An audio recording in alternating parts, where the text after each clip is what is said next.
आज कराएंगे हम छंद। छंद छंद के 6 अंग होते हैं। ये 6 अंग तो होते हैं, पर इसमें 2 टाइप्स के होते हैं, 2 तरह के होते हैं। एक होता है सम्मात्रिक छंद, एक होता है अर्धमात्रिक छंद। कितना होता है? एक सम्मात्रिक छंद, एक अर्धमात्रिक छंद। सबसे पहले कराएंगे हम दोहा छंद। ये यूपी बोर्ड के लिए बहुत ही इंपॉर्टेंट है। दोहा छंद। दोहा छंद में क्या होता है? दोहा छंद में 24 मात्राएं होती हैं। कितनी मात्राएं होती हैं? 24। प्रथम और तृतीय चरण में 13-13 मात्राएं होती हैं और दूसरे और चौथे चरण में 11-11 मात्राएं होती हैं।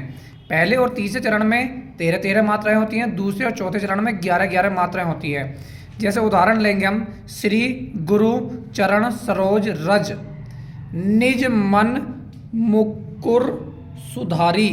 देखो मैंने बताया पहले और तीसरे चरण में कितनी होती हैं? 11-11 मात्राएं होती हैं। तो हम आपको मात्रा गिननी बताएंगे। जैसे ये हमारा एस का सिंबल होता है, तो ये हमारा किया जाता है 2 में काउंट। किस में किया जाता है? 2 में। और एक ये होगी, 2 ये होगी, और एक ये होगी 3, और एक 4, एक 5, 6, 7, और एक 8, 8 और 2 10, और एक 11, 12 और एक 13।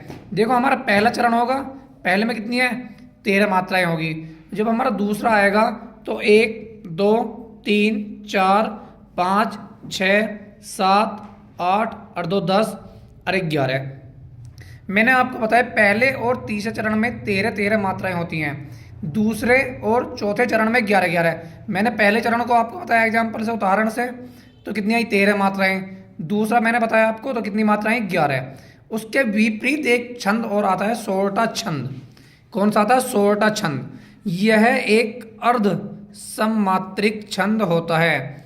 कौन सा होता? अर्ध सम्मात्रिक छंद होता है। इसके पहले और तीसरे चरण में 11-11 मात्राएं होती हैं, दूसरे और चौथे चरण में 13-13 मात्राएं होती हैं। मैंने बताया इसका कभी दोहे का विपरीत होता है। दोहे का क्या होता है? विपरीत। उसमें क्या थी? पहले और तीसरे चरण में 13-13 मात्राएं थी, और इसमें पहले और दूसरे तीसरे चरण में 11-11 मात्राएं होती हैं। इसका उदाहरण देखते हैं हम। कुंद कुंदु इंदु समदेही उमा रमन करुणा अयन। देखो पहले में क्या? 2 और एक 3, और एक 4 और एक 5, 6, 7 और 2 9 और एक 10 और एक 11। 11 मात्राएं मैंने बताया, पहले और तीसरे में 11-11 मात्राएं होती हैं। तो 11 मात्राएं मिल गई हमें, 11 मात्राएं होगी। उसके बाद देखो हम देखेंगे 1 2 3 4 5 6 7 और 2 9 और एक 10 और एक 11 और एक 12 और एक 13। हमारी इसमें कितनी होगी? 13 मात्राएं होगी।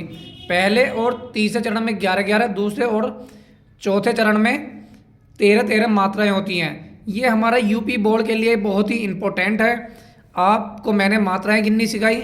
हमारे चैनल को लाइक एंड सब्सक्राइब जरूर करें, और यूपी बोर्ड से मिलने के लिए जो भी नई लेटेस्ट जानकारी होगी, या कोई भी ग्रामर का या व्याकरण का कोई भी भाग होगा, वो हम हर रोज़ डेली ही डालते रहेंगे। हमारे चैनल पर डेली ही देखते रहें। आज के लिए इतना ही। थैंक यू, धन्यवाद।